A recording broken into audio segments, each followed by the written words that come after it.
I, 17, have Spanish in the morning from 7:15 to 8:45 EST. Every morning since the beginning of the school year, my teacher insists that the policy of her classroom is for her to open the door and her only. No student shall open the door unless they are leaving the classroom. I sit right next to the door. Students often arrive to school late, and because they are late, they must wait for her to open the door, no issue, right? However, she leaves students outside for 10 to 15 minutes at a time. No matter how many times a student knocks, she will not open the door. People end up missing the lecture and miss the instruction for the assignment. She then gets angry at the students for not understanding the lesson or assignment. Today we were going over a study guide for an upcoming test, and there was a knock on the door. I told her that someone was at the door. She said they must wait. I start a timer on my laptop and I wait. About 6 minutes later, the student knocks again. She said they must wait. When the timer hit 15 minutes in, she said the same thing. When the timer hit 20 minutes, I opened the door. Immediately, she started to yell at me, telling me to not open the door because it's policy and there was a faculty meeting about it. Other teachers allow their students to open the door. I think this was a lie. She told me I disrespected her and her rules even though she constantly disrespects myself and my peers. I finally snapped at her. I told her she was a sad, miserable woman who must have constant control over us teens because she has no control over herself or her life. She asked me for my mom's phone number and I think she's going to try and call her because I opened the door and snapped at her like that. So am I in the wrong? Edit. Yes, I'm in the wrong. I was out of line when I said rude and disrespectful things to her, and I will be formally apologizing to her today. I have gone to the administration office and reported her. Thank you for the feedback, everyone. I will be evaluating myself and my values to improve for situations like this in the future. Edit 2. I never want to not take accountability. I understand that actions have the consequences that follow, so if I was wrong, I will correct it immediately. I've always been the kind of person to seek justice for the people who cannot speak up, and this isn't the first time this whole situation has happened. The last time I want to do is leave the problem unsolved. By acknowledging I was out of line, I was able to re-evaluate myself and really think if it was a bad move on my part. That's why I posted it. Because I was unsure of myself, and if I was, I can grow and move on. I never intentionally hurt someone and typically avoid confrontation. Everyone's opinion are valid here. No one is ever right or wrong on judgment. And now for some comments. I teach at a university and she is a huge jerk. I don't know what everyone else here is saying. Of course she can have as many rules as she likes. But the fact of the matter is that it's a stupid rule, because it is a student's responsibility to get there on time, but also not letting them come in is not going to do anything except interrupt the class, and she can go off in her little power trip. Everyone saying that she's teaching them responsibility here is just full of crap. She's an overbearing lady who should not teach, inflexible, rude, and straight up puts arbitrary rules to make people hate that class. She ain't teaching you guys crap other than some people are jerks that with a little bit of power make whatever rules they want, even if they are not helpful. Not in a wrong here. You are not in a wrong. She intentionally makes students miss a majority of the class with her pathetic flex of power rule. She's a huge jerk, and you're right about her. You'll probably get in trouble, but it's one of those totally worth it moments. I think the school board needs to be informed of this. FYI, there was a psychology teacher at my high school who tried to flex her limited power. I think around 20 parents complained, and her contract was not extended beyond her initial year. Not in a wrong. Why is the teacher making students wait in the hallway? What purpose does that serve? If I were a student, I would just walk in. My wife decided a few years ago that we will no longer be spending any holidays with my mom because she's rude. To be fair, she is.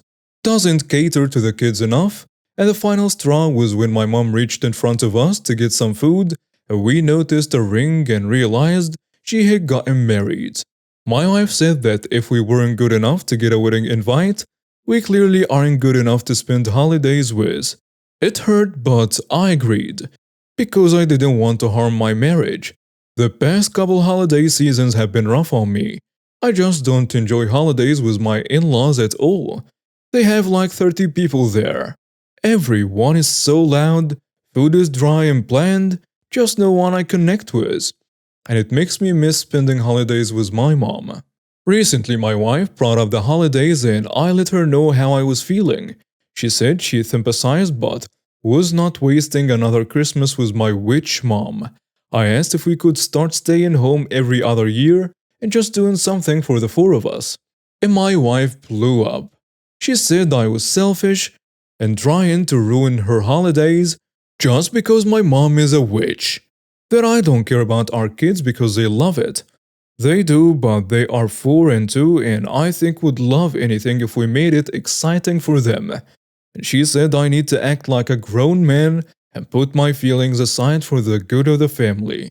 I feel I had the right to just ask, and she owed me at least an adult conversation. And now for some comments. Not in a wrong, but your wife is. If she won't suffer spending the holidays with your mom, why should you suffer spending them with her family? Spending time bonding as a family at home over the holidays can be super rewarding. Your kids will love what you do no matter what. Not in a wrong, but she is. Shoving your feelings down and being miserable should never be part of being a good man or husband. That's some toxic crap. What you asked for was fair and it's nice to have some quiet holidays as an intimate family. If you talked to your mother about the ring and asked her why she didn't tell you, that seems really odd. Not in a wrong. Your wife has decided you aren't allowed Christmas with your family anymore, but is refusing to allow you any say in what replaces it, and thought she could get away with just having her family Christmas every year.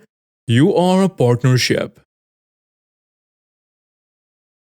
I am going to leave out some details as this involves students and I don't want to lose my job. I, 47 male high school math teacher, and the only male teacher in my grade. I come from a long line of teachers and both of my parents are college professors. My father is the chair of his department. As such, I treat my classes as preparation for college rather than a babysitting service. This means I'm more strict than most other teachers in my school, but I'm much more fair. I'm not going to get into this as it's a whole debate among teachers at my school. Everything I expect of the students are clearly spelled out in my syllabus, which has to be signed by the students and their parents. This includes my policy on absenteeism. Basically, students who know they will miss a test ahead of time can do the test a week in advance or no later than 1 day after the scheduled test day. Students who miss a test due to a sudden and unforeseen event like being sick must have a valid excuse and a doctor's or a parent's note. I also list my test dates in the syllabus and have never had to change the dates in all of my years teaching. This policy is based on nearby colleges' policies. It is also in place as students who are not prepared for the tests frequently claim to be sick. Recently we had our midterms, which is a major part of their grades. Missing it could drop a student's grade by 1 letter. On the day of the test, several students were out sick and I got emails from all of their parents. This didn't surprise me and I had prepared for it since the flu is hitting our school hard. During the day I overheard students talking about a group of students who were streaming and posting on social media about how they were enjoying their day at the amusement park while their friends were taking tests. No, I was not trying to listen in or catch students at anything. I was simply standing outside my classroom door and they were openly talking in the hallway. To make a long story short, I went on their social media and recorded them. Then I sent out emails, including my evidence to their parents notifying them that since these students missed their test and their excuse letters were fraudulent, they are getting 0 for their midterms. For a couple of students, this means they will be failing my class. By the end of the day, this exploded into levels of drama I hadn't anticipated. A couple of students are favorites of other teachers, and they got in my case to allow the students to take the test. They accused me of being too hard. I'm standing my ground as my policies were clearly stated, and if/when they are in college, their professors will take the same action. Even some of the assistant principals are on my case to be more lenient. I don't know if I'm being too strict as no one at this school is on my side. What do you guys think? Quote, "No one at this school is on my side." Wow, this scares me to death. The principal won't back you? Even if you survive this, please consider shopping for a job at a different school, preferably in a different district. My mother was a teacher and my daughter is a teacher. You're the equivalent of civilization's first responder. Massive. Massive, not in a wrong. You are not in a wrong.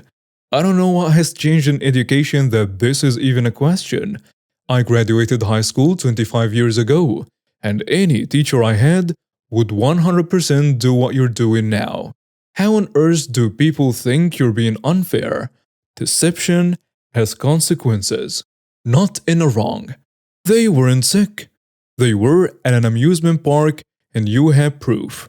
They faced real consequences for their lies, just like they will in a real life.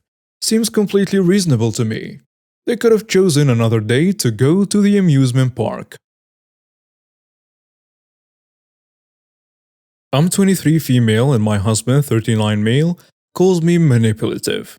He says I gaslight him and isolate him from his friends. I always tell him to stop using that word so lightly, and just being in a disagreement doesn't mean I'm a manipulator. This was never an issue when we were dating, but once we got married, he started doing the old ball and chain a bit. He says I'm so controlling, and I started getting fed up. I wouldn't call myself controlling, I just have to constantly remind him to do chores since he never does anything in the household. We were at a mall with friends, we looked at dishwashers. He said if we get it, I'll maybe stop nagging him about the dishes and I will stop being manipulative. This was it. He insulted me in front of my friends. I left with a car and he could find his way back home. He came back home at 3 a.m. and I feel really bad for making him walk back. Am I in a wrong? And now for some comments. Not in a wrong.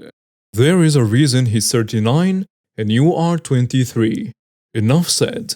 Back out of this marriage. You can do better than hitching yourself a 40-year-old loser who doesn't like you. Not in the wrong. You're not in the wrong. He didn't walk home, he was with his friends doing whatever he wanted. Your husband is the one doing the manipulation and gaslighting, not contributing to the household chores and casually insulting you. You may be much younger in years, but you married an immature idiot. You deserve much better than this guy.